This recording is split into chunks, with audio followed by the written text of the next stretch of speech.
Nanti kita sedikit ngegosip. Ngegosip makin sip.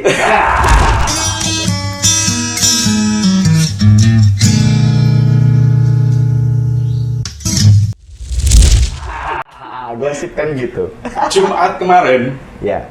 ya katanya Jumat Keramat ya. Kita prihatin juga. Orang nomor 2 nih rupanya, Wakil Ketua DPR. Apa tanggapan Bang Andi? Ya. Haji Samsudin ya. Itu dia. Jadi nggak usah pakai inisial lagi lah karena semua orang sudah tahu. Sudah tahu, baik. Dan kebetulan juga beliau sudah tersangka dan saat ini sedang dalam proses penyidikan oleh KPK. Betul. Ini Haji Samsudin ini sebenarnya sahabat lama saya, terus terang aja. Wow, sahabat ini. Sahabat lama saya. Dapilnya Lampung sih. Kenapa? Dapilnya Lampung. Beliau dari Lampung. Tapi Lampung ya. Cuma saya mengenal beliau itu sejak di Jakarta sejak tahun 96.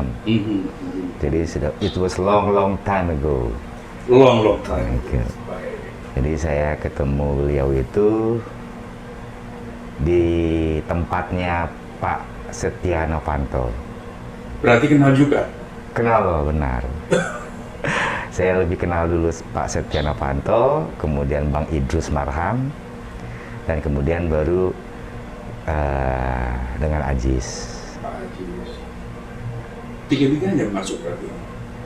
Ya, itu takdir barangkali ya, sudah digariskan oleh Allah bahwa mereka bertiga, sahabat-sahabat baik kita ini juga harus mengalami cobaan ini ya. Entah ini cobaan, entah ini apa ya, saya nggak tahu, tapi ini adalah sudah garis tangan barangkali. Tapi ini sebuah keprihatinan.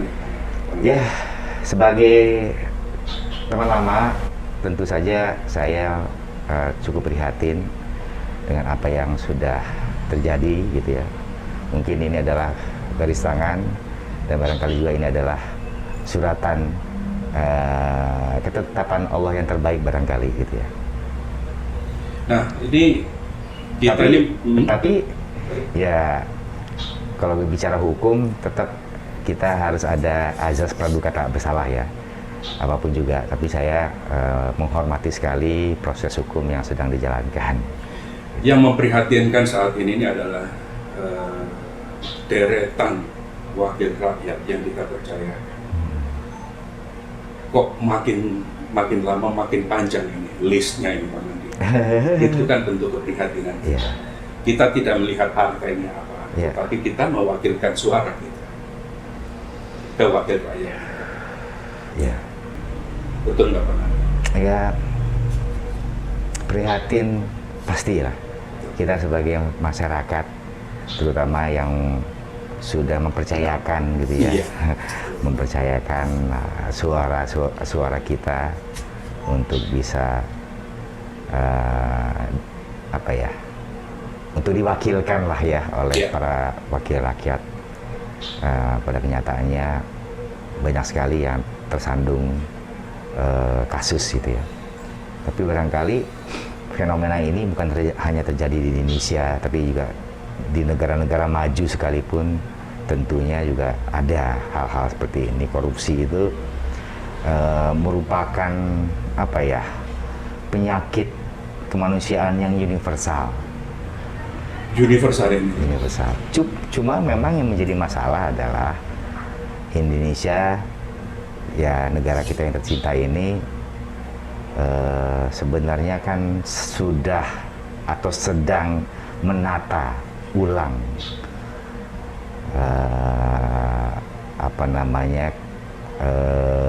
kehidupan berbangsa dan negara dengan demokrasi dan otonomi daerah dan sebagainya gitu ya. Nah, harapan rakyat pasti inginnya dengan adanya reformasi pada waktu 98 gitu ya, 99 itu akan menjadi lebih baik lagi gitu ya. Baik Bang Andi, tadi kita menata ulang nih. Menata ulang itu bisa kita sebut reformasi bukan sih, mereform atau bagaimana sebenarnya itu? Sebenarnya reformasi itu kan merubah bentuk, reform gitu kan, merubah dengan harapan menjadi lebih baik lagi. Harapan lebih baik. Menjadi lebih baik lagi. Tapi barangkali kita harus melihat bahwa sebuah sistem yang tidak berjalan dengan baik itu pasti disebabkan bukan karena sistemnya saja yang bermasalah, tapi barangkali juga pelakunya Dan operatornya. Pelakunya itu adalah para politikus itu sendiri dan juga masyarakat. Jadi artinya ini tidak bisa semata-mata menjadi sebuah kita menimpakan masalah atau kesalahan kepada satu pihak saja. Tapi barangkali kita semua ini gitu ya, tanpa disadari ikut berkontribusi terhadap permasalahan. Baik, Bang Andi, bahwa masyarakat kita, politisi, berkontribusi besar terhadap melencengnya cita-cita reformasi. Tepat. Berarti kan reformasi tentunya ada goals, ada tujuan, ada sasaran. Tetapi pelakunya bahwa kita ini sendiri ternyata belum siap dengan cita-cita yang kita canangkan bersama. Begitu Bang Andi kali ya. Sebenarnya barangkali mungkin kita semua belum tentu semuanya sepaham gitu. Tapi sebenarnya demokrasi itu bukan tujuan. Sebenarnya. Demokrasi itu hanya alat untuk mencapai tujuan. Betul tidak? Ya, setuju. Karena tujuan daripada bernegara, berbangsa dan bernegara adalah memakmurkan rakyat, kemudian memberikan keadilan, keamanan, dan sebagainya kepada masyarakat, kepada rakyatnya. Itu adalah tujuan. Betul. Dan how-nya itulah tadi dianggap oleh sebagian besar dari kita pada waktu itu adalah dengan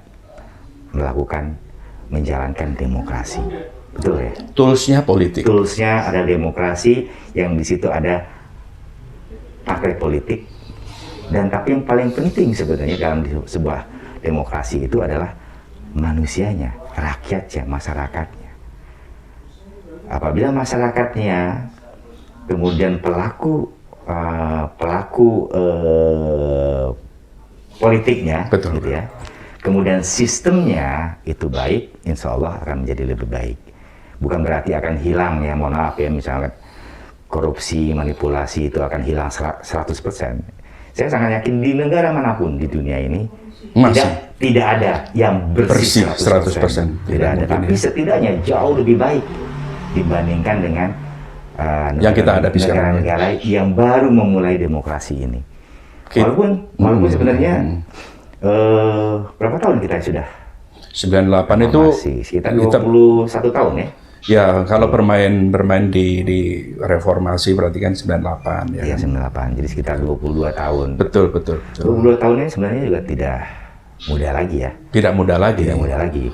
Tapi sebenarnya seharusnya kita sudah belajar banyak gitu, bahwa ternyata sebuah sistem yang dibangun dengan tiba-tiba dan cepat akan selalu menemukan banyak masalah. Baik. Sistem yang dibuat dengan cukup waktu aja ada masalah, apalagi yang kemudian dengan euforianya pada waktu demokrasi dulu, ya. Kemudian bisa melahirkan undang-undang dan sistem ketatanegaraan yang dibuat dalam sekejap.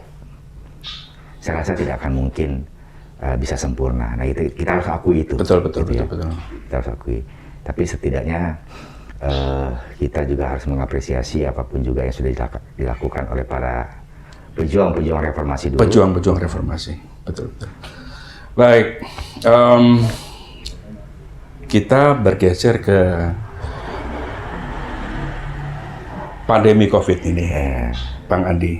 Pandemi COVID rencananya akan dijadikan sebuah endemi, yang pandemi dijadikan endemi. Itu adalah program realistiskah atau nekatkah atau bagaimana pandangan Bang Andi? Ya, jadi barangkali mungkin kita berharap gitu ya, bahwa COVID-19 ini akan diperlakukan sama dengan flu. Flu biasa. Flu biasa. Tapi kapannya itu, How-nya juga. nah, how and when itu yang perlu kita pertanyakan. Baik, Ya, baik, betul, baik, baik, baik, karena baik, baik. karena Singapura sendiri yang sudah sempat sesumbar gitu kan beberapa bulan yang lalu bahwa mereka akan memperlakukan COVID-19 ini sama seperti flu biasa. Ternyata sekarang Kelimpungan bulan yang juga. lalu juga kelimpungan dan lockdown. Melakukan lockdown. Lockdown artinya kan belum saatnya. Barangkali nanti setelah herd immunity itu tercapai, Terbentuk, ya. 70% setidaknya penduduk dunia sudah divaksin, barangkali Endemi bisa diterapkan. diterapkan.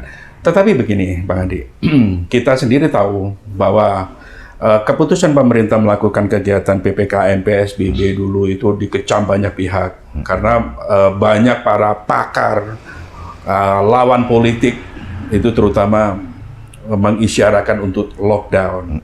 Ternyata keputusan pemerintah tidak melakukan lockdown adalah sekarang ini terbukti Efektif. malah dinilai efektif.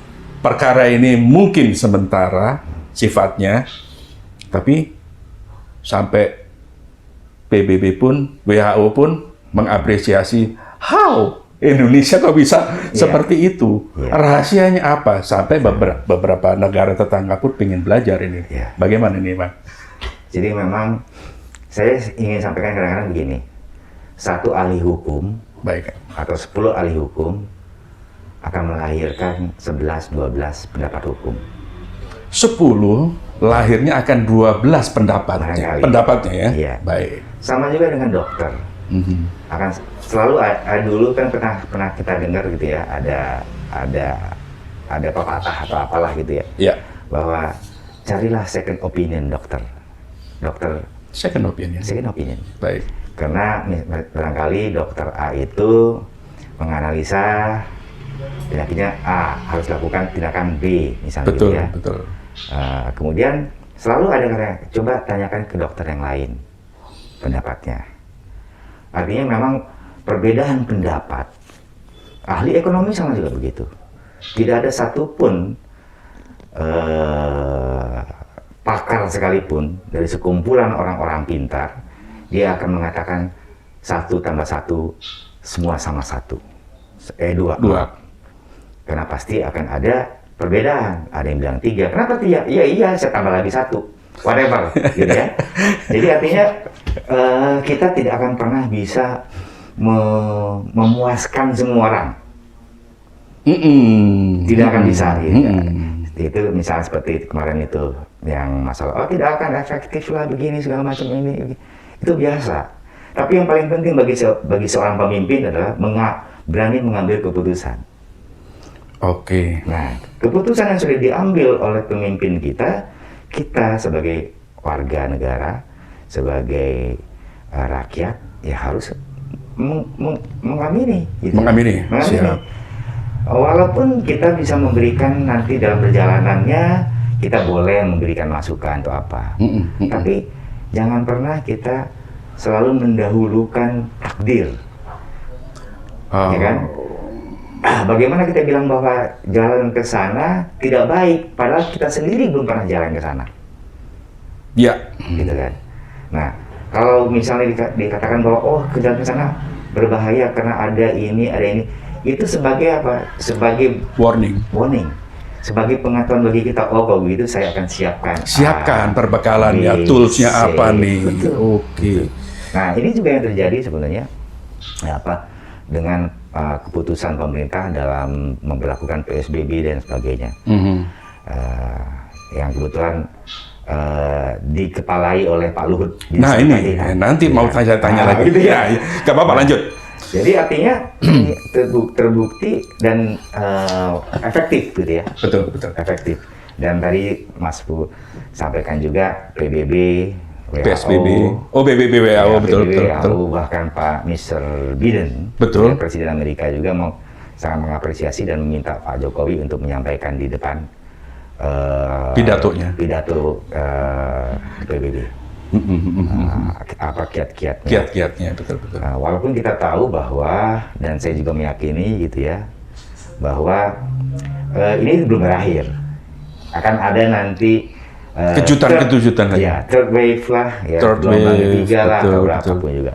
Tapi setidaknya kita harus memberikan keyakinan dan optimisme kepada rakyat bahwa apabila kita laksanakan bersama-sama, apapun menjadi mungkin.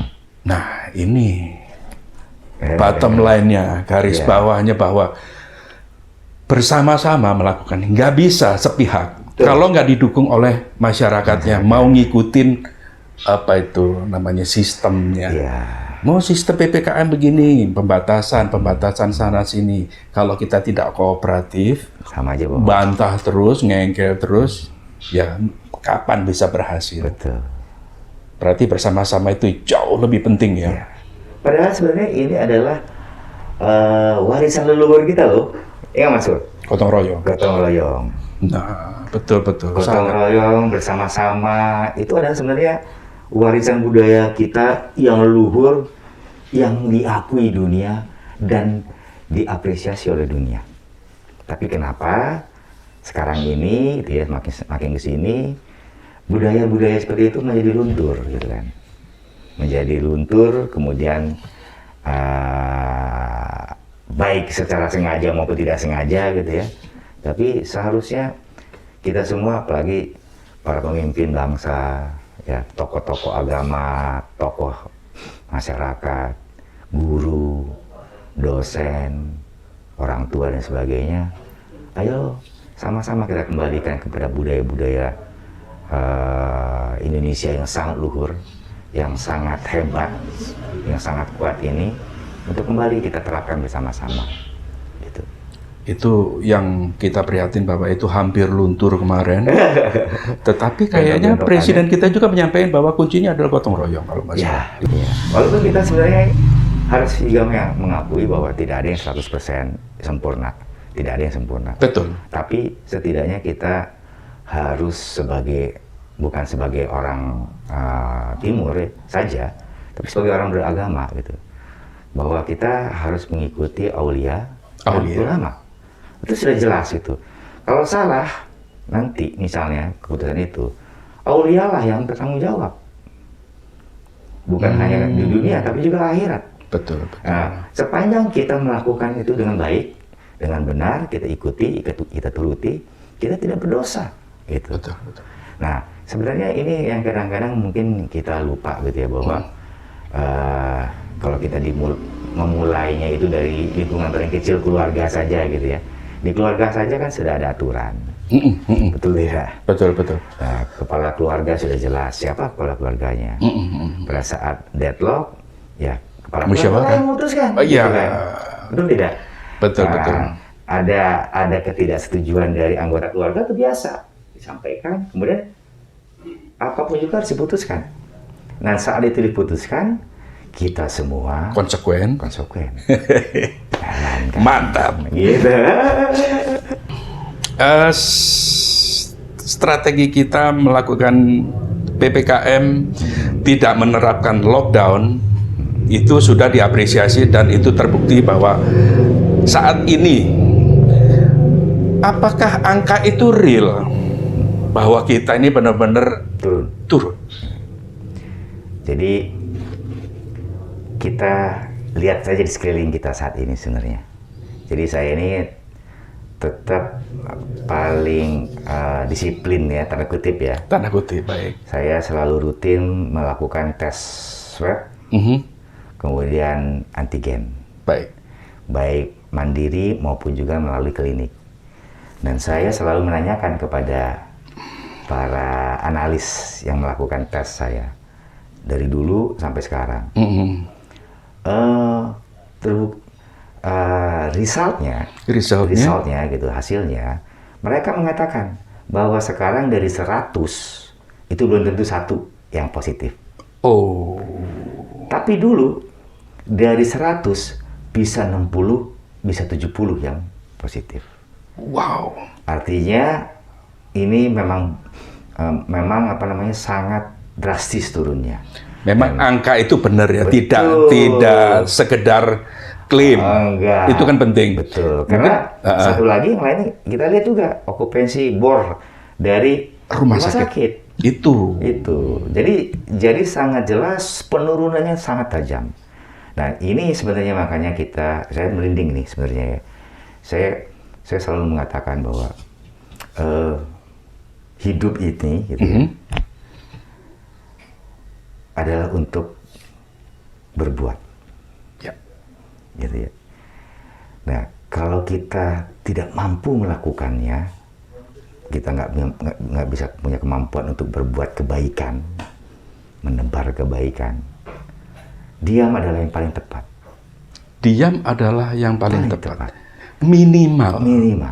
Dia tidak memberikan riuh, tidak memberikan distorsi kepada orang lain. Seperti mempersilahkan. Silakan saja. Ya. Daripada kita nyinyir gitu ya. Memperkeruh, asal mau ngomong, nggak pakai ilmu, nggak pakai data, kemudian akhirnya apa?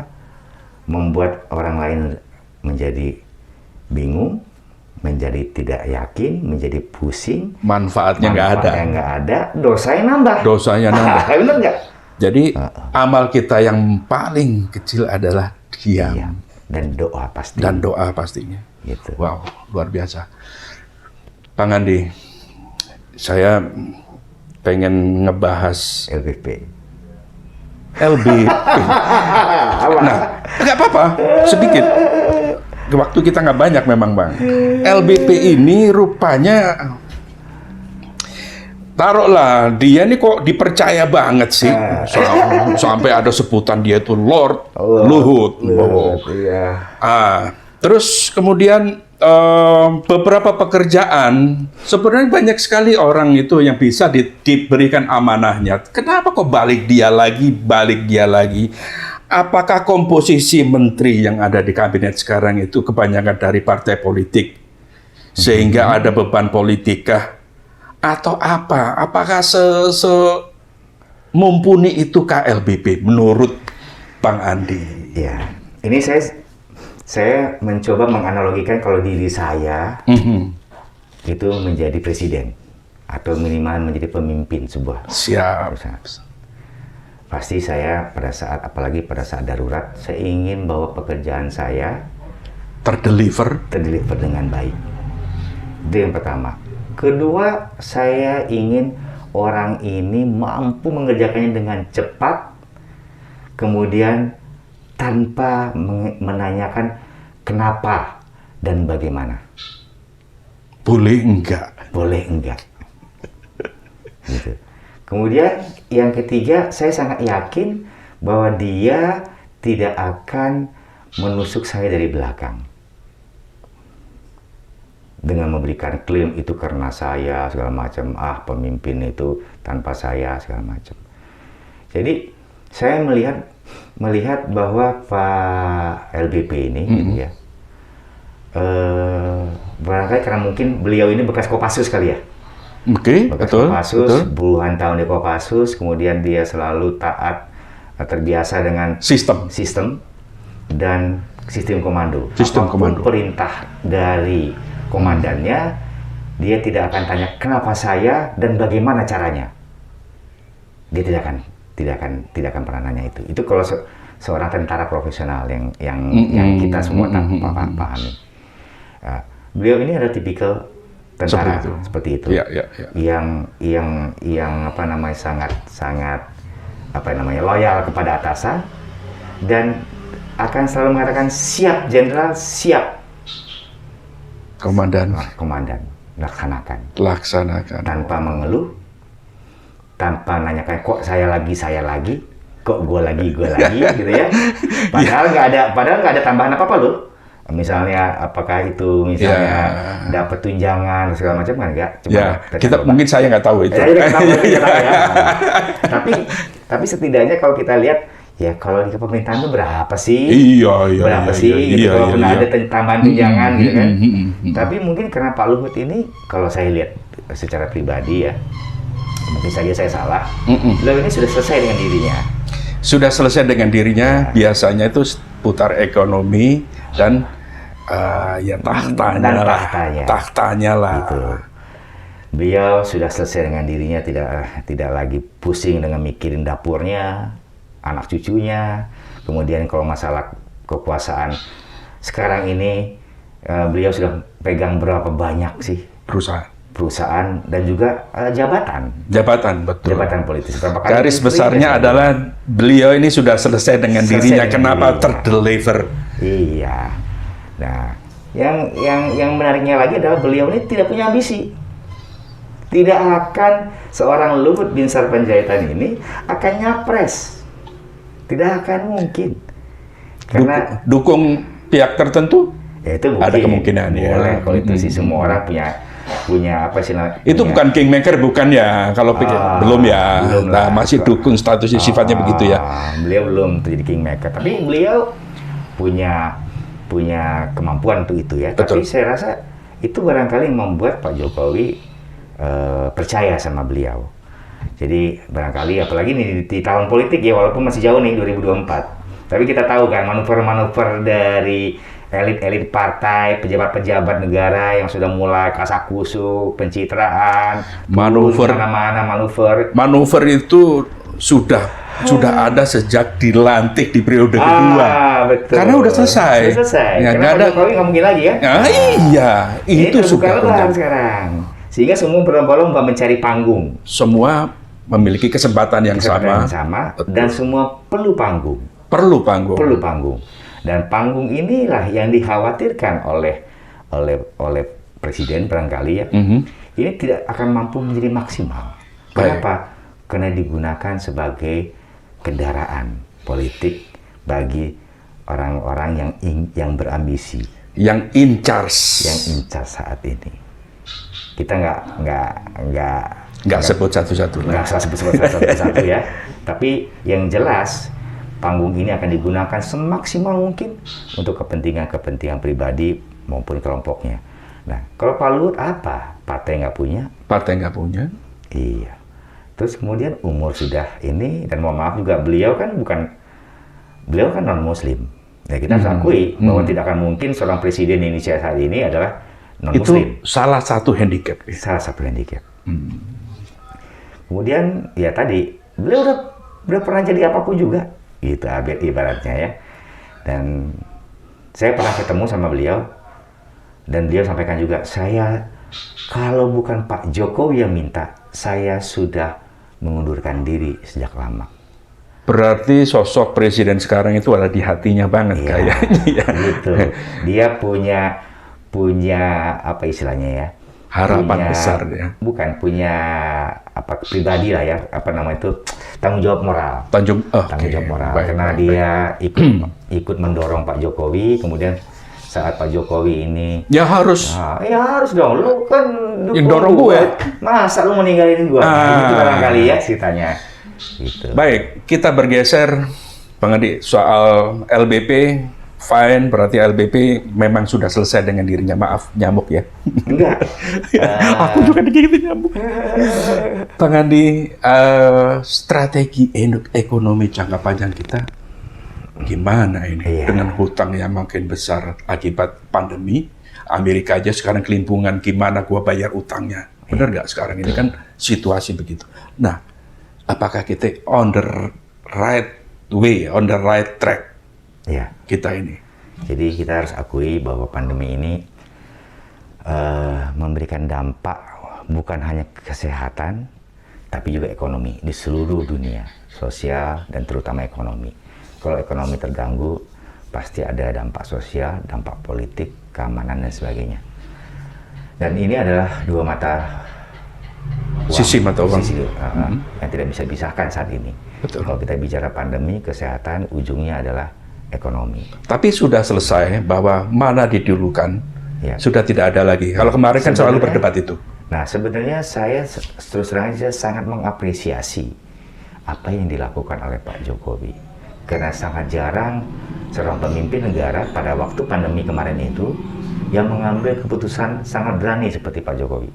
Karena beliau menjalankan dua-duanya kebijakan. Satu adalah kebijakan di bidang kesehatan dengan melakukan refocusing terhadap anggaran.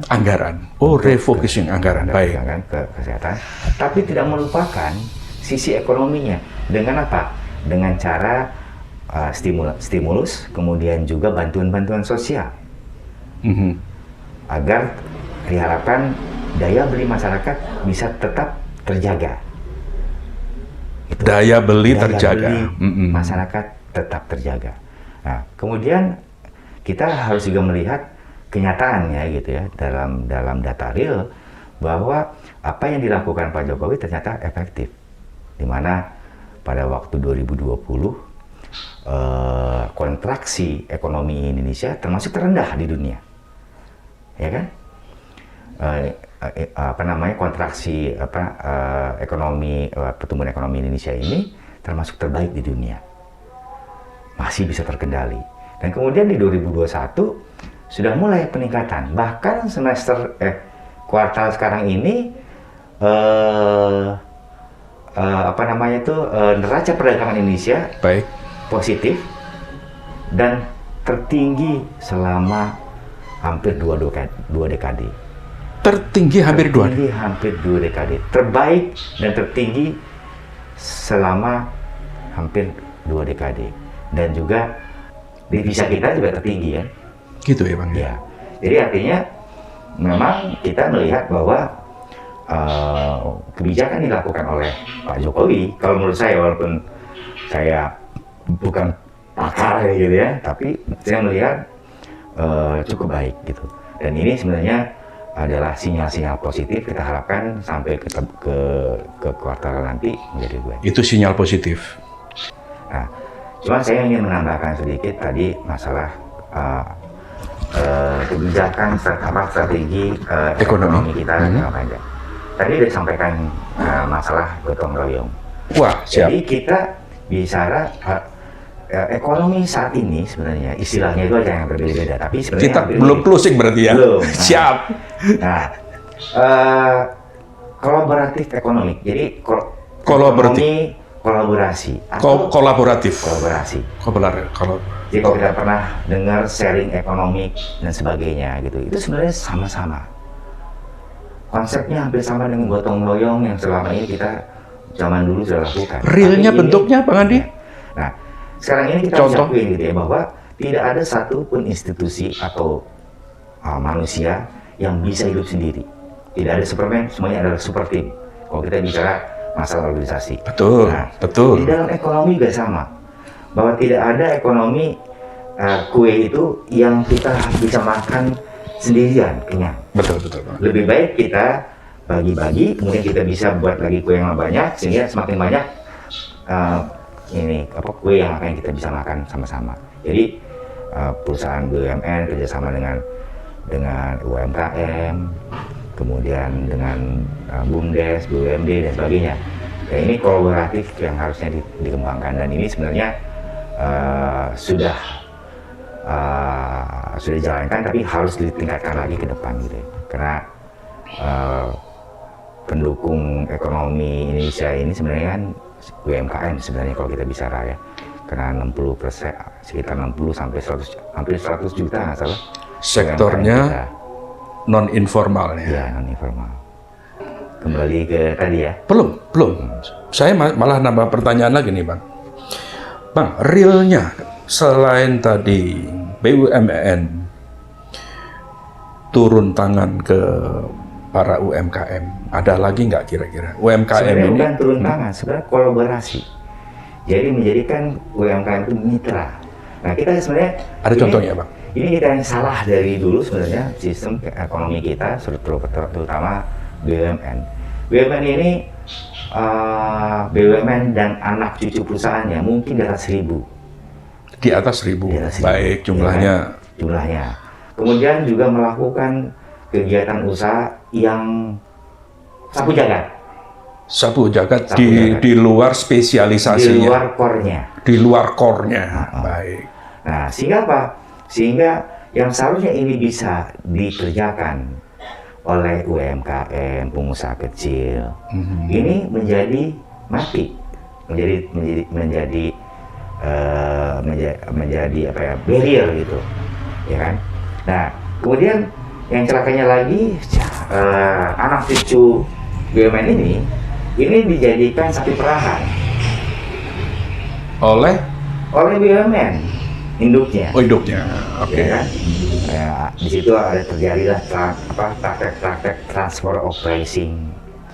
Transfer of Pricing. Oke, pricing, pendanaan. Harga, misalnya gini. Oh, pricing. Misalnya Pricing. BUMN A nih misalnya kan, dia perlu misalnya taruh yang kecil misalnya TK misalnya. Mhm. Nah, karena dia BUMN, dia bisa nunjuk langsung pemilik Pabrik, apa namanya itu, vendornya anak perusahaannya sendiri. Oh, eksklusif. Eksklusif. Alasannya apa? Karena ini untuk Kos. cost dan sebagainya, gitu kan. Nah, padahal di situ harganya barangkali jauh lebih mahal dibandingkan yang lain. Nah, ini berlaku.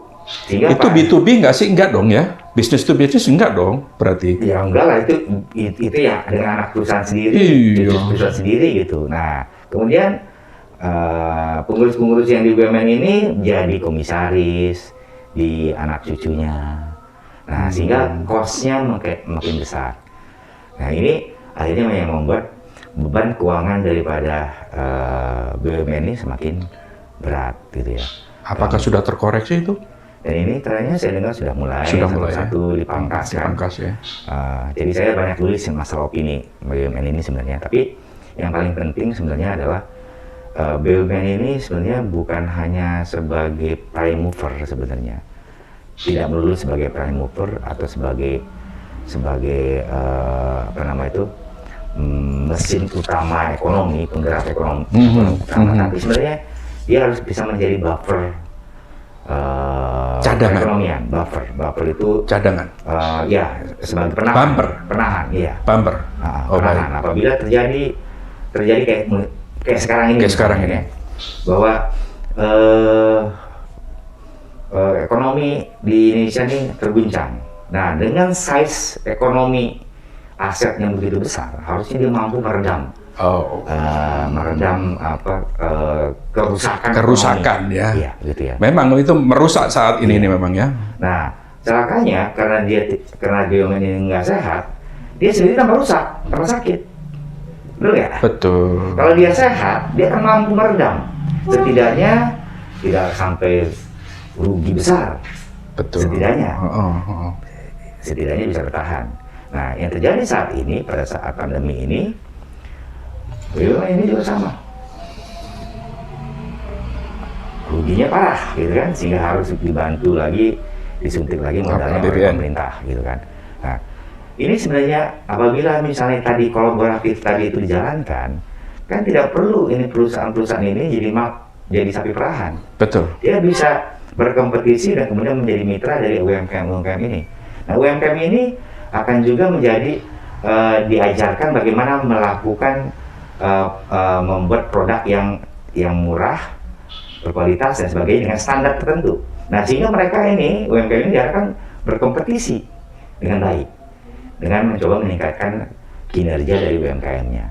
Dan ini menjadi mitra, bukan lagi sekedar apa ya?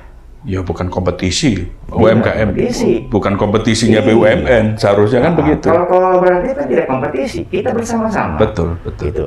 Kalau ada masalah ternyata misalnya pasokan produknya tidak sesuai dengan standar segala macam, sama-sama duduk. Kenapa kamu bisa ini? Barangkali salah nih di proses produksinya atau bahan bakunya yang tidak tepat. Ayo kita sama-sama perbaiki. Kenapa? Karena ini ada hubungannya juga dengan saya, dengan BUMN ini, gitu kan?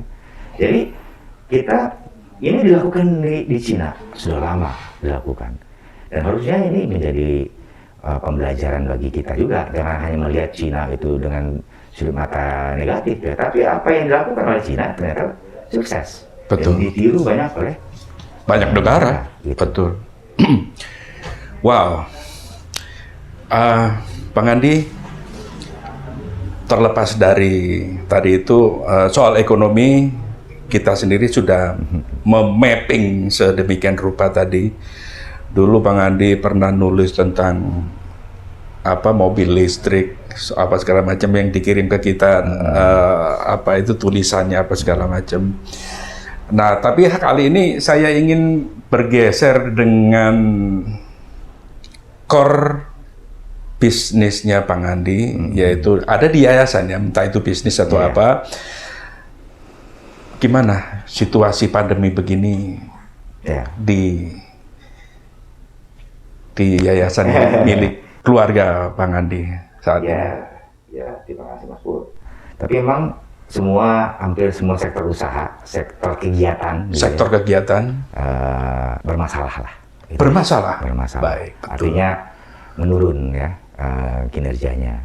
Semua boleh dikatakan 90% lebih kinerja organisasi, termasuk juga dunia pendidikan itu berdampak gitu ya.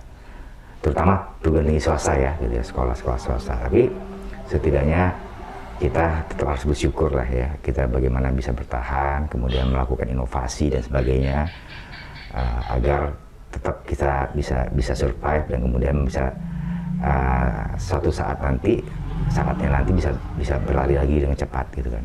Jadi memang semuanya berdampak gitu ya, tapi kita syukuri aja. Kalau kami mensyukuri saja, apapun juga itu adalah sudah suratan, tapi kita tetap berusaha untuk memperbaiki dan bisa survive. Jadi memang berdampak juga gitu ya. Itu kita ngomongin sedikit soal strateginya. Kampus Bang Andi ini saat ini kan tidak ada tatap muka kan, beberapa ya 2 tahun terakhir ini kan tidak ada tatap muka. Terus adakah terobosan lain dalam bentuk mahasiswa tetap diterima pendaftarannya, tetapi diberikan kuliah secara online kah atau apa? Ya. Bagaimana itu? Ya kebetulan memang Dharmajaya kampus kami itu sudah lama melaksanakan sistem online ya. Jadi kita sudah terbiasa dengan itu, sehingga kita banyak menggunakan media online lah gitu ya. Dan tidak bermasalah lah dengan itu. Karena kita memang sudah siap dari dulu, sudah siap. Cuma memang yang namanya pendidikan tetap diperlukan ada tatap muka gitu ya. Nah, untuk hal-hal dan terutama misalnya seperti yang menggunakan laboratorium. Betul. Nah, itu kita tetap masuk ya, tapi dengan prokes ketat. Karena tidak mungkin mengerjakan laboratorium itu di rumah gitu ya, melalui nggak mungkin. Ya, karena harus menggunakan sarana yang wajib di lab gitu. Dan juga kita sekarang juga sudah mulai melakukan sistem hybrid. Jadi gimana tuh? Sebagian online, sebagiannya lagi melalui tatap muka gitu. Jadi kita persentase blended. Jadi blended. 20% ya blended. Jadi kita mixkan gitu. Nah, itu kita sudah lakukan juga. Jadi memang semua berdampak lah. Terdampak dan ada beberapa strategi untuk survive. Kita harus seperti itu. Ngomong-ngomong, kegiatan CSR-nya kayaknya nggak berhenti ya. Iya. Hari ini kegiatan CSR bukan sih? Hari ini yang ceritanya tadi di WA. Karena kita ini kan sebenarnya bukan perusahaan ya, jadi bukan CSR, tapi apa? Kita namakan program ini adalah peduli dan berbagi. Caring and sharing. Caring and sharing. Ini kita sudah lakukan. Peduli dan berbagi ya. Peduli dan berbagi. Dan itu sudah kita lakukan sudah cukup lama, sejak awal berdiri sebenarnya gitu ya. Tapi terakhir sejak 10 tahun terakhir kita pastikan bahwa program ini berjalan terus. Whatever. Kita lagi susah, tetap itu nggak boleh berhenti. Tidak boleh berhenti. Karena alokasi anggaran harus tetap ada. Harus ada. Jadi itu nggak kena refocusing ya? Ada sih. Ada sedikit ya. Pasti. Oh, terdampak juga ya. Terdampak juga. Tapi cuma tetap harus ada. Tetap ada. Jadi Baik. kita ada program yang pasti selalu tuh beasiswa misalnya. Beasiswa kita lumayan lah hitungannya, ya kalau bisa dalam rupiah tuh miliar ya setiap tahun. Oh. Kemudian ada bedah rumah. Nah, hari ini bedah rumah ya. Ya, hari ini hari ini kita menyerahkan 3 rumah yang sudah dibedah oleh kita untuk dikembalikan. 3 rumah. Iya. Di mana aja hari ini, Bang? Di Kemiling, kemudian di Gang PU, ada satu lagi dekat situ juga. Dan kebetulan Berarti dekat sini ya? Lingkungan dekat sini berarti? ada. Iya kan Kemiling itu. Iya, ya Kemiling. Iya. Oh. Jadi itu sebenarnya setiap tahun kita ada bedah sekolah, bedah tempat ibadah. Tempat ibadah. Oh, baik. Kemudian juga berbagi kepada fakir miskin dan kaum duafa dan sebagainya, itu selalu setiap tahun kita ada. Jadi itu tidak berhenti karena kita walaupun bagaimanapun juga, sesulit apapun juga Mas Bu, kita tetap harus ingat bahwa apapun yang kita makan hari ini, yang kita pakai hari ini karena ridho Allah, karena kebaikan dari Allah, karena doa orang-orang yang ada di sekitar kita, dan itu wajib bagi kita untuk kita kembalikan itu dengan membagi kebahagiaan. Luar biasa Bang Andi. Walaupun tidak banyak barangkali ya, jauh lah dibandingkan dengan ya, tapi niat kita itu, niat kita berbagi, dan itu rutin setiap minggu, setiap bulan pasti ada kita. Baik, Bang Andi, luar biasa. Bang Andi, kalau ini ada sedikit waktu, Bang Andi mau menyampaikan apa nih kira-kira nih? Entah pengalaman Bang Andi yang paling berkesan, entah itu lucu, entah itu apa, Bang Andi coba sih bagi kita, Bang Andi. Terakhir nih. Bingung ya. Saya sekarang lagi senangnya olahraga, badminton. Iya, FB-nya badminton terus. Iya. Jadi saya pikir apapun juga yang kita jalankan gitu ya. Saya hanya berpikir begini, kita sekarang ini lebih banyak di rumah. Betul nggak, Mas Bro ya? Di rumah, positifnya kita menjadi family man. Menjadi family man. Family man, iya. Kita lebih dekat dengan keluarga, dengan anak dan sekitarnya. Kita lebih peduli dengan lingkungan kita sekitarnya. Tapi yang menjadi permasalahan adalah kalau lama-lama terus di rumah, bosan. Betul tidak? Ke kantor juga sekali-sekali.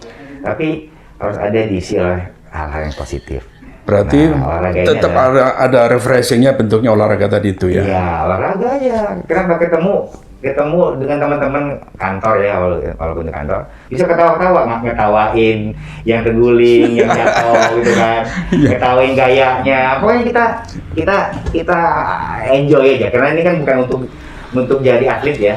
Kita ingin sehat jasmani dan rohani. Betul. Gitu. Fun saja, tapi pikiran kita sehat, jasmani kita juga bugar ya. Bugar gitu ya. Walaupun umur segini ya kita tahu diri aja gitu ya. Nggak main single atau terlalu itu, tapi ya. Mantap. Ya. Baik, Bang Andi. Mantap waktunya, obrolannya kita keren banget, Bang Andi. Ini tidak berakhir, nanti kita kesempatan lain harus ngundang lagi Bang Andi untuk sharing apa aja. Boleh Bang Andi ya, jangan bosan ya. Baik Bang Andi, makasih banyak. Terima kasih. Assalamualaikum. Waalaikumsalam warahmatullahi wabarakatuh.